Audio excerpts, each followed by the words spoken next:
আসসালামু আলাইকুম। সংবাদে আপনাদের সবাইকে স্বাগত জানাচ্ছি। আমি ফিরোজ তোহা। শুরুতেই আরবে কেবলস সংবাদ শিরোনাম। বাংলাদেশের সর্বশেষ গুরুত্বপূর্ণ আপডেট সংবাদে আপনাকে স্বাগত। শুরুতেই সংবাদ শিরোনাম, পরে বিস্তারিত।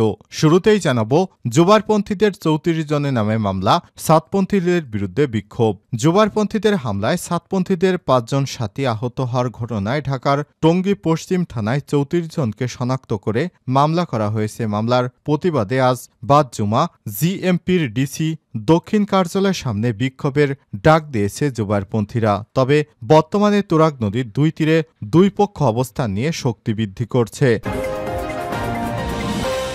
এরপর জানাবো, দেশের অধিকাংশ মানুষ জুলাই অভ্যুত্থান ভুলে যেতে বসেছে বললেন সার্জিস আলম। জুলাই শহীদ স্মৃতি ফাউন্ডেশনের সাধারণ সম্পাদক ও জাতীয় নাগরিক কমিটির মুখ্য সংগঠক সার্জিস আলম বলেছেন, দেশের অধিকাংশ মানুষ জুলাই অভ্যুত্থান ভুলে যেতে বসেছে বলেই খুনিদের নামে এখনও মিছিল ও স্লোগান হচ্ছে। এদিকে বঙ্গবন্ধু হলের নাম ফলক ভাঙলেন শিক্ষার্থীরা। নতুন নাম বিজয় ২৪ হল। পটুয়াখালী বিজ্ঞান ও প্রযুক্তি বিশ্ববিদ্যালয়ের বঙ্গবন্ধু শেখ মুজিবুর রহমান হলের নাম পরিবর্তন করেছে শিক্ষার্থীরা। হলটির নতুন নামকরণ করা হয়েছে বিজয় ২৪। এবারে জানাবো, রাগের বশে গভীর রাতে শিশুকে পানিতে ফেলে দেয় মা, অতঃপর টাঙ্গাইলের বাসাইলে ২ বছরের শিশু সন্তান হত্যার অভিযোগ উঠেছে তার মায়ের বিরুদ্ধে। বৃহস্পতিবার দিবাগত রাত ৩:৩০টার দিকে বাসাইল পূর্ব মধ্যপাড়া এলাকায় এই ঘটনা ঘটে। নিহত শিশু মোহাম্মদ আলী ২ বাসাইল পূর্ব মধ্যপাড়া এলাকায় ইব্রাহিম আলীর ছেলে। এবারে জানাবো, ছাত্র জনতার শক্তির কাছে স্বৈরাচারেরা পরাজিত হবেই বললেন মঈন খান। বিএনপির স্থায়ী কমিটির সদস্য ও সাবেক মন্ত্রী ড আব্দুল মঈন খান বলেছেন, স্বৈরাচারেরা যদি মনে করে থাকেন পুনরায় ক্ষমতা এসে স্বৈরাচার কায়েম করবে, তবে তারা বোকার স্বর্গে বসবাস করছে। এদেশের ছাত্র জনতার শক্তির কাছে স্বৈরাচারেরা পরাজিত হবেই। এবং সর্বশেষ জানাবো, আবু সাইদ হত্যা মামলার আসামিদের গ্রেপ্তারে পুলিশকে আলটিমেটাম। কোটা আন্দোলনে পুলিশের গুলিতে নিহত বেগম রোকেয়া বিশ্ববিদ্যালয় বেরোবি শিক্ষার্থী আবু সাইদ হত্যা মামলার আসামিদের গ্রেপ্তারের দাবিতে পুলিশকে আলটিমেটাম দিয়েছে শিক্ষার্থীরা। প্রিয় দর্শক, এতক্ষণ শুনছিলেন সংবাদ শিরোনাম, এবারে বিস্তারিত। তবে তার আগে বন্ধুরা, অনুরোধ থাকবে সংবাদটিতে একটি লাইক দিন। এই চ্যানেলে আপনি নতুন হয়ে থাকলে আমাদের সংবাদটি দেখতে দেখতে চ্যানেলটি সাবস্ক্রাইব করে রাখুন। কমেন্ট করে বন্ধুরা আপনার মূল্যবান মতামত জানিয়ে দিন আপনি বিশ্বের কোন দেশ থেকে বা বাংলাদেশের কোন স্থান থেকে আমাদের সংবাদটি দেখছেন এবং শুনছেন। এবারে বিস্তারিত। জুবারপন্থীদের ৩৪ জনের নামে মামলা, সাতপন্থীদের বিরুদ্ধে বিক্ষোভ। জুবারপন্থীদের হামলায় সাতপন্থীদের ৫ জন সাথী আহত হওয়ার ঘটনায় টঙ্গী পশ্চিম থানায় ৩৪ জনকে শনাক্ত করে মামলা করা হয়েছে। মামলার প্রতিবাদে আজ বাদ জুম্মা জিএমপির ডিসি দক্ষিণ কার্যালয়ের সামনে বিক্ষোভের ডাক দিয়েছে জুবারপন্থীরা। বর্তমানে তুরাগ নদীর দুই তীরে দুই পক্ষ অবস্থান নিয়ে শক্তি বৃদ্ধি করছে। শুক্রবার ১৩ ডিসেম্বর এসব তথ্য জানা গেছে। সাতপন্থীদের মিডিয়া সমন্বয়ক মোহাম্মদ সাইম কালবেলাকে বলেছেন, গতকাল বৃহস্পতিবার জুবারপন্থীদের হামলায় আমাদের ৫ জন সাথী আহত এবং একটি গাড়ি ভাঙচুর হয়েছে। এই ঘটনায় আমাদের সাথী শিয়াবুদ্দিন বাদী হয়ে টঙ্গীর পশ্চিম থানায় ৩৪ জনকে শনাক্ত এবং বেশ কয়েকজনকে অজ্ঞাতনামা আসামি করে একটি মামলা দায়ের করা হয়েছে। গোপনীয়তার স্বার্থে আসামিদের নাম প্রকাশ করা সম্ভব নয় বলে জানান তিনি। এ বিষয়ে সুরায় নিজামের জুবারপন্থী মিডিয়ার সমন্বয়কারী হাবিবুল্লাহ রায়হান কালবেলাকে বলেছেন, সাতপন্থীদের মিথ্যা মামলার প্রতিবাদে আজ বাদ জুমা গাজীপুর মেট্রোপলিটন পুলিশের দক্ষিণ বিভাগের উপকমিশনার কার্যালয়ের সামনে বিক্ষোভ মিছিল এবং মিথ্যা মামলা প্রত্যাহারের দাবিতে স্মারকলিপি দেওয়া হবে। টঙ্গী পশ্চিম থানার officer in charge OC Iskandar Habibur Rahman কালবেলাকে বলেন, সাতপন্থীদের দেওয়া একটি মামলা হয়েছে। শৃঙ্খলা নিয়ন্ত্রণে রাখতে সব ধরনের চেষ্টা অব্যাহত রয়েছে। গতকাল বৃহস্পতিবার টঙ্গীর বিশ্ব ইজতেমার ময়দান এলাকায় হামলা চালিয়ে সাতপন্থীদের গাড়ি ভাঙচুরের অভিযোগ ওঠে মাওলানা জুবায়েরের অনুসারীদের বিরুদ্ধে। এই ঘটনায় সাতপন্থীদের ইজতেমা আয়োজক কমিটির মুরব্বী মাওলানা বশির ৫২, মাওলানা আতাউর ৫৪, রেজা আরিফ ৫৫, প্রকৌশলী মহিবুল্লাহ ৬০ ও হাজি মনিরম ৫৫ বেশ কয়েকজন আহত হয়েছেন। পরে তাদের উদ্ধার করে একটি বেসরকারি হাসপাতালে চিকিৎসা দেওয়া হচ্ছে।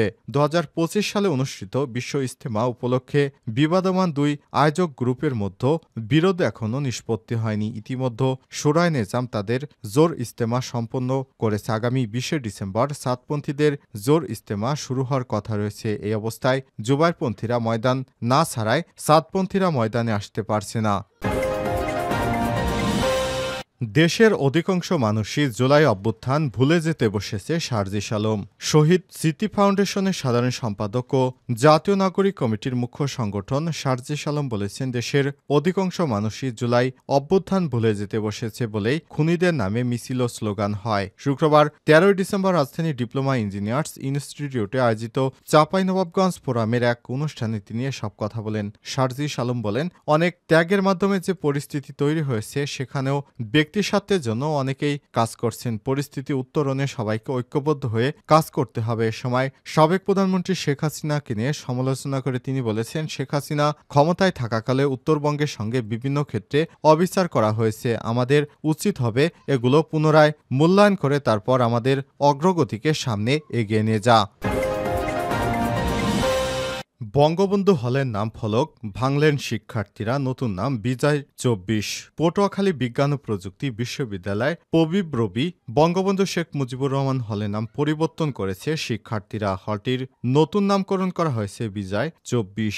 12 ডিসেম্বর বৃহস্পতিবার রাতে বিশ্ববিদ্যালয়ের সাধারণ শিক্ষার্থীরা নিজেদের উদ্যোগে নাম ফলক ভেঙে নতুনভাবে বিজয় 24-এর নাম সংযুক্ত ব্যানার টাঙিয়ে দেন। এ ব্যাপারে শিক্ষার্থীদের মধ্যে পুষ্টি ও খাদ্যবিজ্ঞান অনুষদের ফরিদুল ইসলাম বলেন, খুনি ও ফ্যাসিস্ট হাসিনা তার সকল কাজকে জায়েজ করতে তার নাম জুড়ে দিয়েছিল। সাধারণ শিক্ষার্থীদের উদ্যোগে আজ আমরা এই ফ্যাসিস্টের প্রতীককে উপড়ে দিতে সক্ষম হয়েছি। সেই সাথে জুলাই বিপ্লবে শহীদ আহত ও ভাইদের স্মরণে বিজয় 24 নামকরণ করেছে। এছাড়াও আইন এবং ভূমি প্রশাসন অনুষদের শিক্ষার্থী নুরনবী সোহান বলেছেন, আমাদের চূড়ান্ত বিজয় এসেছে জুলাই বিপ্লবের মাধ্যমে। সামনে আমাদের অনেক কাজ বাকি রয়েছে। আমরা কেন জুলাইকে যেন না ভুলি, সকল কাজ যেন জুলাইয়ের চেতনায় করতে পারি। তাই আমরা শিক্ষার্থীরা এই হলের নাম দিয়েছি বিজয় 24 হল। উল্লেখ্য, 5ই আগস্ট ফ্যাসিস্ট সরকারের পতনের পর থেকে অনেক সরকারি স্থাপনের নাম বিজয় 24 রাখা হচ্ছে। তার পরিপ্রেক্ষিতে বঙ্গবন্ধু হলের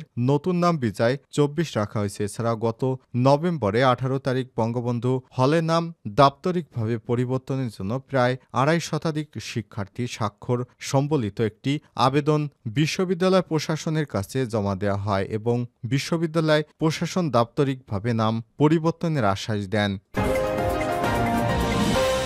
রাগের বশে গভীর রাতে শিশুকে পানিতে ফেলে দেয় মা, অতঃপর টাঙ্গাইলের বসাইলে 2 বছরের শিশু সন্তান হত্যার অভিযোগ উঠেছে তার মায়ের বিরুদ্ধে। বৃহস্পতিবার 12 ডিসেম্বর দিবাগত রাত 3:30টার দিকে বাসাইল পূর্ব মধ্যপাড়া এলাকায় এই ঘটনা ঘটে। নিহত শিশু মোহাম্মদ আলী 2 বাসাইল পূর্ব মধ্যপাড়া এলাকার ইব্রাহিম আলীর ছেলে। স্থানীয়রা জানায়, বাসাইল পৌর এলাকার পূর্ব মধ্যপাড়া গ্রামের ইব্রাহিমের 2 বছরের শিশু ছেলে মোহাম্মদ আলীকে রাত 3টার পর ঘরে পাওয়া যাচ্ছিল না।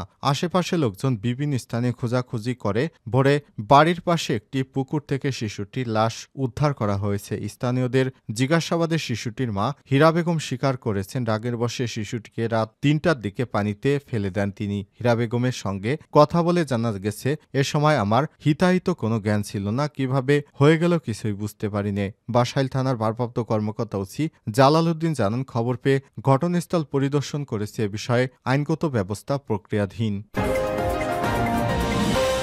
ছাত্র জনতার শক্তির কাছে স্বৈরাচাররা পরাজিত হবেই, মঈন খান।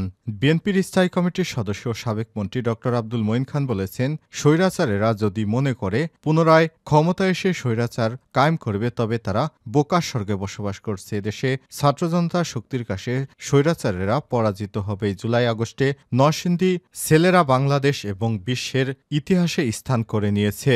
আজ পলাশ উপজেলা পৌর বিএনপির উদ্যোগে মঈন খানের প্রয়াত বাবা সাবেক খাদ্যমন্ত্রী এবং বিএনপির প্রতিষ্ঠাতা সদস্য আব্দুল মোমেন খানের 40তম মৃত্যুবার্ষিকী উপলক্ষে স্মরণসভা ও দোয়া মাহফিলে এসব কথা বলেন তিনি। সবাই প্রধান অতিথি হিসেবে ছিলেন অক্সফোর্ড বিশ্ববিদ্যালয়ের পোস্ট ডক্টরাল গবেষক ও মঈন খানের মেয়ে ডক্টর মাহরিন খান, মঈন খানের স্ত্রী এবং মিলেনিয়াম ইউনিভার্সিটির চেয়ারপারসন রোকসানা খন্দকারের সভাপতিত্বে সভায় আরও উপস্থিত ছিলেন উপজেলা বিএনপির ভারপ্রাপ্ত সভাপতি এম এ সাত্তার, সম্পাদক অধ্যাপক সাইফুল ইসলাম, সিনিয়র যুগ্ম সম্পাদক বাহারুদ্দিন ভূঁইয়া, মিল্টন, সহসভাপতি আওলাদ হোসেন জনি, কানিস ফাতেমা, সাংগঠনিক সম্পাদক আবু বক্কর সিদ্দিকী প্রমুখ।